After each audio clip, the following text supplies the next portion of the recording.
வணக்கம் friends, welcome to round about case YouTube channel. எல்லாரும் எப்படி இருக்கீங்க?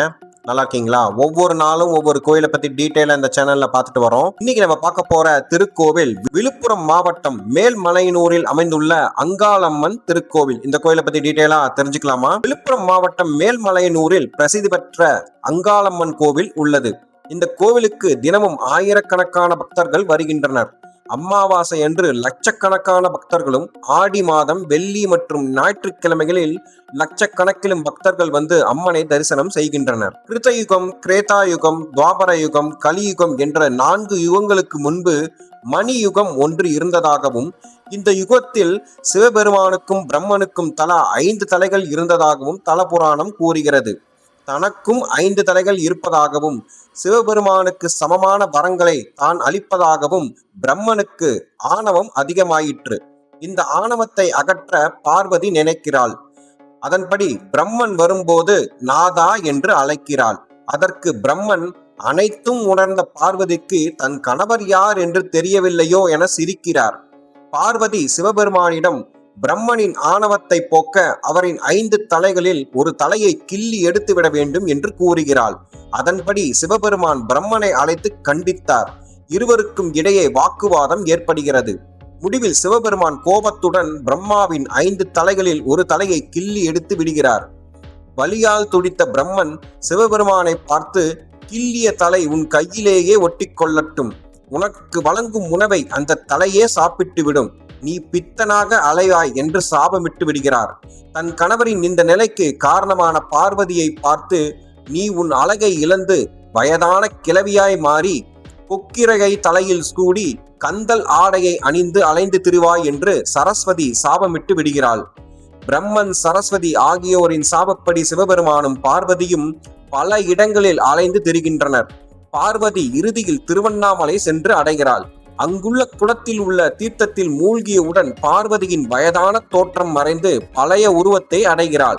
பின்பு அங்கிருந்து கிழக்கு பக்கமாக மேல்மலையனூருக்கு வருகிறாள். இரவு ஆகிவிடவே தாயனூர் என்ற ஊரில் ஏரிக்கரை அருகே தங்கிவிடுகிறாள். பின்னர் குளித்துவிட்டு மேல்மலையனூருக்கு செல்ல முடிவெடுத்தாள்.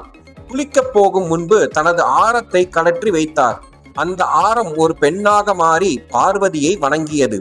அவருக்கு ஆசி வழங்கிய பார்வதி, இதே இடத்தில் நீ முத்தாரம்மன் என்ற பெயரில் விளங்கி மக்களுக்கு அருளாசி வழங்குவாய் என்று கூறிவிட்டு மேல்மலையனூருக்கு பார்வதி புறப்பட்டாள். மேல்மலையனூர் அப்போது மலையரசன் பட்டினம் என்று தலபுராணத்தில் உள்ளது.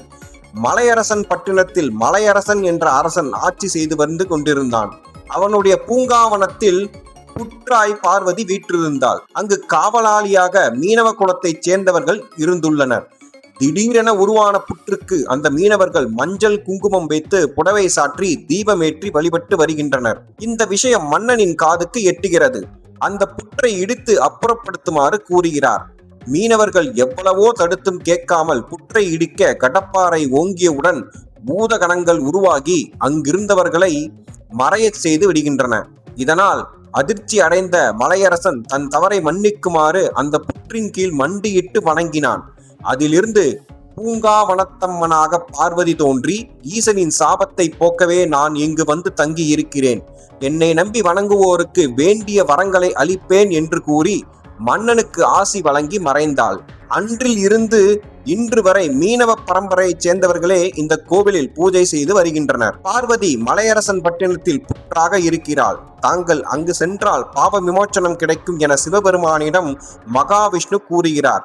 அதன்படி பல இடங்களில் அலைந்து திரிந்த சிவபெருமான் இறுதியில் மேல்மலையனூருக்கு வருகிறார். சிவபெருமான் இங்கு வந்தவுடன் அவரை சுடுகாட்டில் தங்க வைத்து விடு. பின்பு நவதானியங்களால் செய்யப்பட்ட சுண்டல், கொழுக்கட்டை ஆகியவற்றை சமைத்து அவற்றை ஒன்றாக பிசைந்து 3 சிவலிங்கங்களாக ஆக்கிக்கொள்.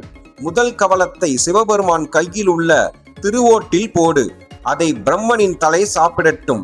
2வது உருண்டையையும் போடு. அதையும் அந்த தலை சாப்பிட்டுவிடும். 3வது உருண்டையை போடுவது போல் பாவனை செய்து கீழே இறைத்துவிடு. உணவின் சுவையில் மயங்கி கிடக்கும் பிரம்மனின் தலை தன் நிலையை மறந்து சிவபெருமான் கையை விட்டு கீழே இறங்கி சாப்பிடத் தொடங்கும். அப்போது நீ ஆக்ரோஷமாக உருவெடுத்து உன் வலது காலால் அந்த தலையை மிதித்து விடு என்று மகாவிஷ்ணு ஆலோசனை கூறுகிறார். அதன்படியே பார்வதி செய்ய சம்மதிக்கிறாள். பார்வதி தங்கியிருக்கும் இடத்துக்கு வந்த சிவபெருமான், தாயே பிச்சாந்தேகி என்று கேட்கிறார். வந்திருப்பது தன் கணவர் என்பதை உணர்ந்த பார்வதி தன் மகனான விநாயகரை அழைத்து, உன் தந்தையை பாதுகாப்பாக வைத்துக் கொள்ளுமாறும், உட்கார்ந்தால் தூங்கி விடுவாய், ஆகையால் நின்று கொண்டே காவல் இருக்குமாறு கேட்டுக்கொண்டார். அதன்படி விநாயகரும் காவல் புரிகிறார். உள்ளே சென்ற பார்வதி மகாவிஷ்ணு கூறியபடி 3 கவளங்களை தயார் செய்து வைத்துவிட்டு சிவபெருமான் இருக்கும் இடத்திற்கு வந்து அவரை அழைத்துச் சென்று சுடுகாட்டில் தங்கி இருக்குமாறும் காலையில் வந்து பார்ப்பதாகவும் கூறிவிட்டு வருகிறார். சுடுகாட்டில் தங்கிய சிவபெருமான் அங்குள்ள சாம்பலை எடுத்து உடலெங்கும் பூசிக்கொண்டு படுத்து தூங்குகிறார். மறுநாள் காலையில் பார்வதி 3 கவளங்கள் உள்ள தட்டை எடுத்துக்கொண்டு மயானம் வருகிறாள். அங்கு மகாவிஷ்ணு கூறியபடியே முதல் உருண்டையை போடுகிறார். அதை பிரம்மனின் தலை சாப்பிட்டு விடுகிறது. 2வது உருண்டையும் போடும் போது அதையும் அந்த தலை சாப்பிட்டு விடுகிறது. 3வது உருண்டையை போடுவது போல் பாவனை செய்து கீழே இறைத்து விடுகிறாள் பார்வதி. உணவின் சுவையில் மயங்கிய பிரம்மனின் தலை தன் நிலையை மறந்து சிவபெருமான் கையை விட்டு கீழே இறங்கியது. உடனடியாக பார்வதி ஆங்கார உருவம் கொண்டு பிரம்மனின் தலையை தன் வலது காலால் மிதிக்கிறாள். இதனால் சிவபெருமானுக்கு பிடித்திருந்த பிரம்மகத்தி தோஷம் நீங்கியது. உடனே அவர் ஆனந்த தாண்டவம் புரிந்து சிதம்பரம் சென்று ஸ்படிகலிங்கமாக மாறிவிடுகிறார்.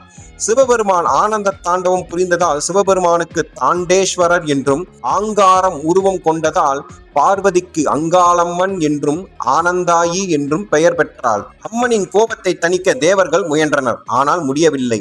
முடிவில் மகாவிஷ்ணுவிடம் ஆலோசனை கேட்கின்றனர். மகாவிஷ்ணு தேவர்களிடம், அழகான தேரை உருவாக்குங்கள், அதன் மேல் பீடத்தில் நான் கலசமாக மாறிவிடுவேன், அதில் அம்மன் அமர்ந்ததும் கோபம் தணியும் என்று கூறுகிறார்.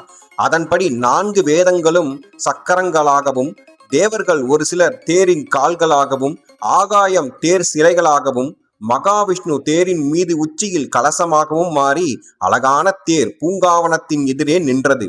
இதை பார்த்த அங்காளம்மன் அதன் மீது ஏறி அமர்ந்தாள். மற்ற தேவர்கள் அந்த தேரை வடம் பிடித்து பூங்காவனத்தை சுற்றி வந்தனர். அம்மனின் கோபம் முற்றிலும் தணிந்தது. தேவர்கள் அம்மன் மீது பூமாரி பொழிந்தனர். அங்காளம்மன் மனம் குளிர்ந்து தேவர்களை வாழ்த்தியதோடு தான் இங்கேயே கோவில் கொண்டு தன்னை நாடி வரும் பக்தர்களுக்கு வேண்டும் வரம் அளிக்கப் போவதாக கூறினாள். அதன்படி இன்றும் அங்காளம்மன் நாடி வரும் பக்தர்களுக்கு வேண்டும் வரத்தை அளித்து பாதுகாத்து வருகிறாள். மீண்டும் ஒரு நல்ல பதிவில் உங்களை சந்திக்கிறேன். இந்த வீடியோ உங்களுக்கு பிடித்திருந்தால் லைக், ஷேர், சப்ஸ்கிரைப், கமெண்ட் செக்ஷனில் கமெண்ட் செய்யவும். நன்றி, வணக்கம்.